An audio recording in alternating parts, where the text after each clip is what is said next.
What up, YouTube family? Today's an exciting day. We're going to start marking up the suspension and building some brackets on the frame. Let's get this beast moved out of here so we can actually have some space to work.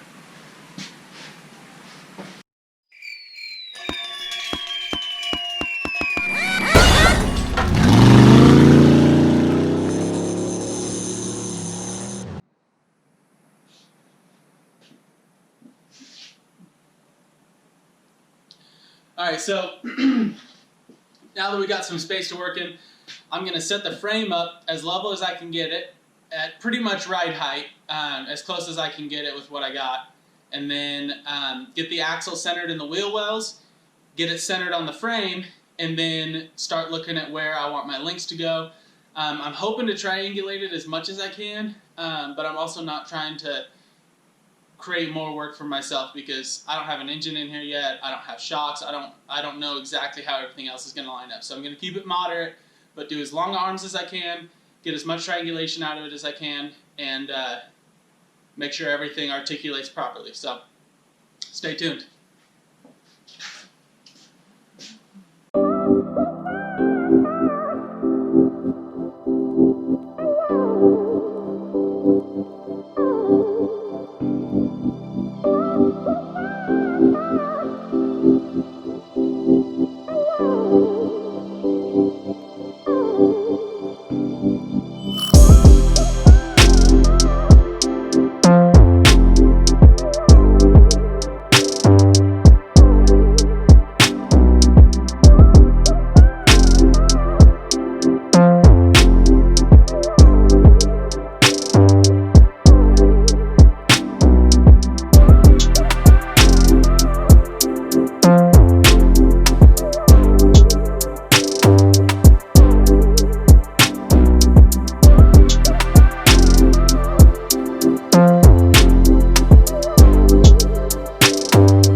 Alright, so got the axle as centered as I can right here. All these links are going to be adjustable so I can move it around later.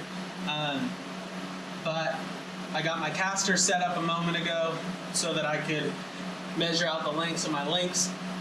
What I'm going to do is create some temporary mounts, and that'll give me a reference point to figure out how long I need to make my links. I'll make some temporary links and I'll use those as a template basically to create my actual DOM links, just because I don't have all the heims and links and everything right now. So I'm going to basically create a mock setup that I can just take and replicate, and I'll also be making some official mounts. Once I have these made up, then I'll know exactly how big and how the placement on my mount. and then I can reinforce it, make it look really cool, weld in some patch panels on the frame, basically beef it up and take my time to do it right. But this way we'll at least have an operating suspension setup so that it can roll and actually sit on its own 4 tires again. Once I get these top ones mocked up, then I'll look at the bottom ones, get some of those kind of sample links made up, and then that's where we'll finish off.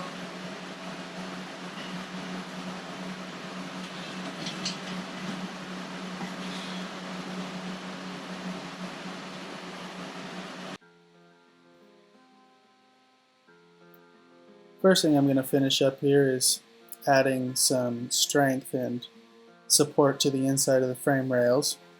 This is some 3/16 plate that I've cut to the contour of the frames. I'm going to be drilling some holes in them so I can add some center plug welds just to give it a little more kind of contact area. These will go along the middle section. I need to put these in now so I can then put my mock mount for the upper links on top of these and then take the proper measurements. Otherwise I'd be adding a whole 3/16 1/4 inch once I do this if I were to measure before I put them in. So we can get these welded in place, and then next thing I'll be doing is making some mock brackets out of some like 1/8 inch steel, just because it's easier to work with, and that'll give me a good representation of where my mounting location is, and then that way I can create these kind of sample links that I can then replicate out of the DOM. That's what I'm working on here. You can see me creating those brackets. These are just temporary, obviously. I'll tack those in, put the axle right where I want it, and then take my measurements. And then when I go to create the real brackets out of 1/4 inch, I'll basically create the exact same thing, and I'll know exactly where they're going to end up.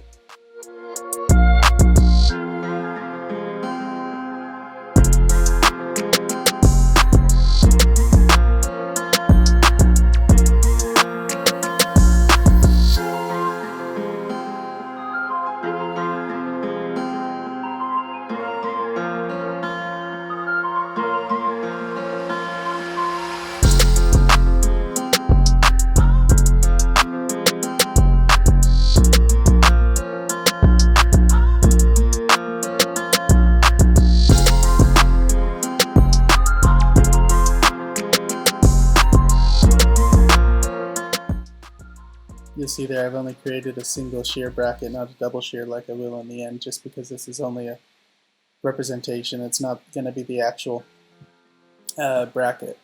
Now I'm taking the 2 ends that I cut off. So I took the stock upper control arm, cut the 2 ends off of it, and then I'm just welding this larger pipe on the in between the 2 links. Once I have that welded or tack welded, that'll give me the exact locations and angles and everything of my mounting points, which I'll then replicate with the official links once I get those made up. As far as what the pipe is doing in between those 2 points, I'm not too concerned. I know what my angle is, and I know how long I want the link, the straight portions of the link to be. I know what the bend is. So the rest of how the pipe doesn't matter much to me. It's just all about where those mounting spots are in relation to each other. Alright, well, we're back here in the engine bay. I just got my first mock link mocked up, a template link, I guess. See if you can get a better look at it. The light down here is not great, so you won't be able to see all of it, but basically I cut the 2 ends off a stock upper control arm off this JK axle, and then I used the 2 joints on the ends to mount into the brackets where I wanted them. And then I just welded a tube in between just to hold it in place. And then I'm going to take these, basically create a jig out of them the way it is, bend the DOM to replicate what I have here, and then weld that in place with with the adjustable joints and whatnot. You'll notice I have the upper link level, well, as level as I can get it. It's a little above, we're a little lower, the car's a little lower than ride height right now. So the steering, or the suspension is actually bumped a little bit. They even say that you should mock up your suspension at full bump. I don't have the ability to just move the frame up and down really easy, and so I just put it at a decent height that's a little bit below ride height, so that when I'm at ride height, I know I still have good angles. So I have this one, it's close to level, it actually comes up a little bit toward the front, which is good though because we're below ride height. Got enough clearance with the body. As the suspension articulates up, it'll be able to clear there. And this will actually be a little straighter, so I'll have even more space. And if I need to notch or recess this to give it some more room, I can. The link on the other side is going to be identical to this, so I'm just going to basically make a mirror of this one. I'll make this one and then use that as a template to create the other one. And then that way I know that both links are identical, and then that'll help me center the axle here inside the frame. What I'm going to do for the outside lower links is I'm going to just measure the length that I want them to be, because I can build the brackets and everything for that a lot easier than I can on the inside of the frame here, because I'm dealing with drive shaft, the engine, just a lot of things that get in the way. So I'm going to basically figure out how long I need my links, build my links, and then create brackets to match up to my links. I already know where I want the brackets, and that way I don't have to build these mock brackets just to get my lengths and everything right. And those won't have any kinks in them either, so it'll just be a straight bar. That'll make it a lot easier. Those ones will be at a certain angle. There's lots of discussion about what angle they should be at. I'm not a suspension expert. I've been watching a bunch of YouTube videos actually to figure out how I want mine to ride. I'm going to have mine set up where my upper link is just a little shorter than my lower link. And this will help with like preserving my U-joints as well as decent driving ability with caster and whatnot. My main priority is safeness and drivability and avoiding death wobble, so I'm leaning more towards that setup. I've really been enjoying watching I think it's Dirt Lifestyle. I can't remember exactly. I think that's it. He's the guy that used to be on Bleep and Jeep. Anyways, I've been enjoying watching his build.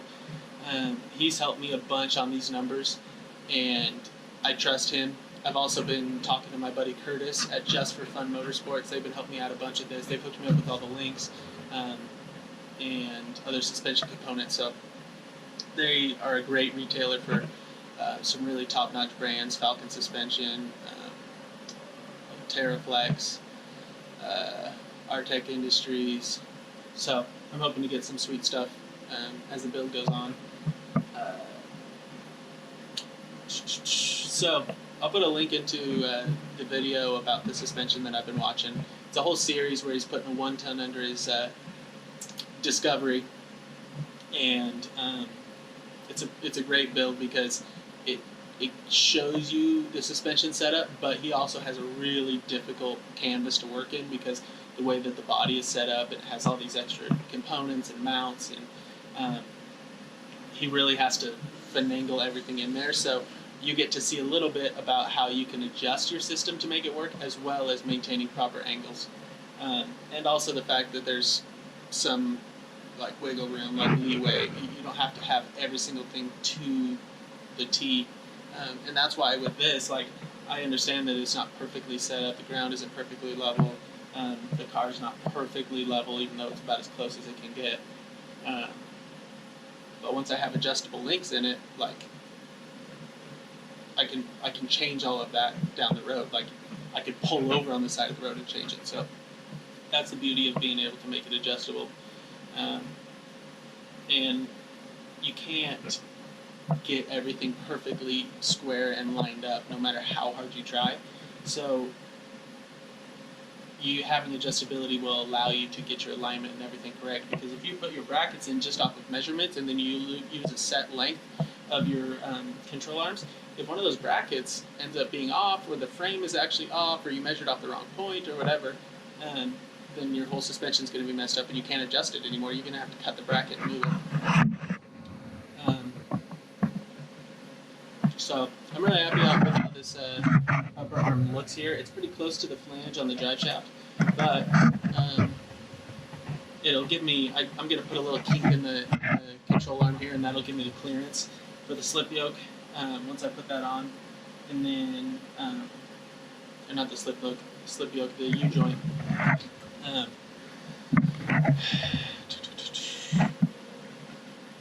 So I'm going to measure for my lower control arms, take down all the measurements I need, and then next time we'll be back, we'll be cutting up these arms and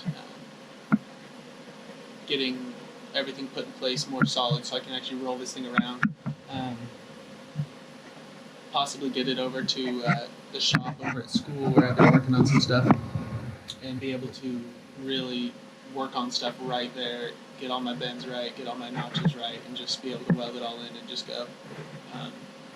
But if I can't roll it, I can't move it over there, so that's what I'm battling right now.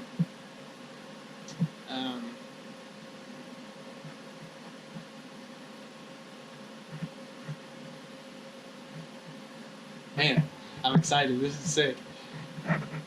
This is looking really good.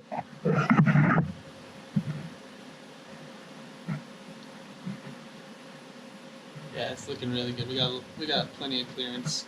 I mean, I still don't know where the engine's gonna land, and that'll definitely put a kink in some of my plans, and I'm sure I'm gonna have to do some adjusting. But that's the beauty of having the adjustments. I think it looks good. I'm in the process of ordering my coilovers right now so that I can determine exactly where to put my shock hoop and where I want to put my coil mount on the axle. Let me know, like, I've been seeing a lot of brackets where the bolt that runs through the bottom eyelet of the shock, where the shock will actually run basically perpendicular to the axle, so the bolt will run back to front, so the eyelet sits like this on the axle, whereas on stock it sits the other direction. Is there like a preference for that, or is one stronger than the other? Is one going to wear out my ball joints on my shocks more? So if you guys have any insight into that, please let me know.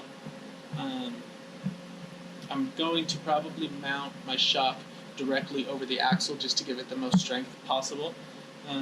That way I don't have a bracket hanging off the end that could break. And I got plenty of room because I don't have coil springs, and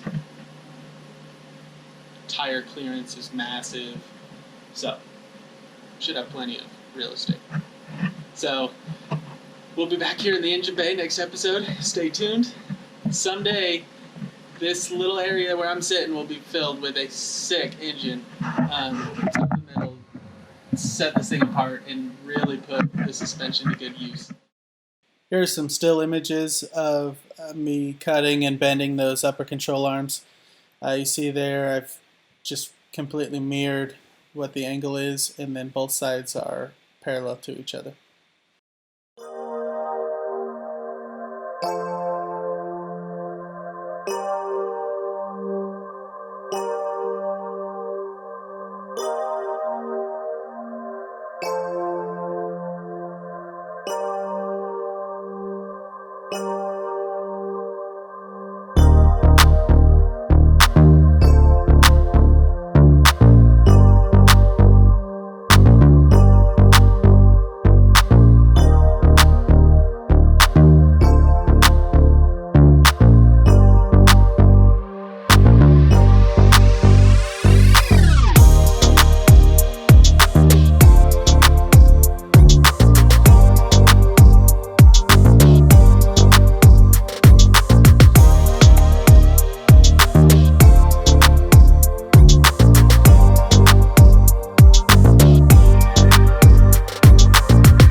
somewhere. We're making some progress, finally. Forever it feels like you're just planning and counting and doing all the math, and then finally you get to actually make something. It feels awesome. I've just finished tacking up the first links. These are going to be the front upper control arms. You can see I got the weld bung up here on the front. This is a 7/8-18, 18 threads per inch. And then I'm reusing the stock JK axle side mounts. These are going to use the original bushings on the axle. So I've removed the stock arm, and I'm in the process of welding this 1.5 inch by quarter wall DOM to it. I've just tacked it for the time being. I'm going to get everything in the car lined up, mocked up, to make sure everything's right before I fully burn it in. But this is strong enough to hold quite a bit of pressure, so I'll leave it like this till we can get the bottoms done. We'll get it all in the car and see how it sits. Stay tuned.